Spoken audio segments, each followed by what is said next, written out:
తాతంశెట్టి నాగేంద్ర గారు జనసేన పార్టీ రాష్ట్ర కార్యదర్శి ఆయన స్క్రీన్లోకి వచ్చేసాడు. పోలీస్ చేతుల్లో లాఠీ తీసుకుని ఆయన కొడతా ఉన్నాడు. తప్పు కదా అది. తాతంశెట్టి నాగేంద్ర గారు మీకు ఎవరిచ్చారు కొట్టే హక్కు? మీరు జనసేన పార్టీ రాష్ట్ర కార్యదర్శి అయితే ఏంటి? హోమ్ మినిస్టర్కే లేదు కొట్టే హక్కు, పోలీసులకే లేదు కొట్టే హక్కు, మీకు ఎక్కడిది? అయితే ఇక్కడ సరే తాతంశెట్టి నాగేంద్ర గారిని ఈవిడ హర్షవీణ అనేక సందర్భాల్లో నీచంగా మాట్లాడింది, చాలా దారుణంగా మాట్లాడింది. ఆయన బ్రోకర్ అంటూ మాట్లాడింది, వాళ్ళ ఇంట్లో మహిళల గురించి మాట్లాడింది, చాలా దరిద్రంగా మాట్లాడింది. ఎవరికైనా రక్తం మరిగిపోయింది, దాన్ని ఎవరు కాదంట్ల. అయితే చట్టపరంగా వెళ్ళాలి మీరు నాగేంద్ర గారు. చట్టాన్ని మీరు చేతిలో తీసుకోవడం తప్పు. ఈరోజు మీరు చేసినటువంటి పని వల్ల మీ పార్టీ, మీ ప్రభుత్వం తలదించుకున్నటువంటి పరిస్థితి.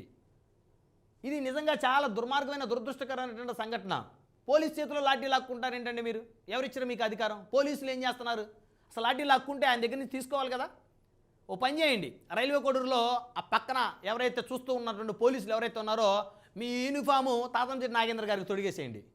ఆయన పోలీస్ ఆఫీసర్ అయిపోతాడు. ఏంటండి ఇది? ఈ దుర్మార్గం అసలు ఏంటి? దుర్మార్గం ఏంటిది? తప్పు కదా ఇది.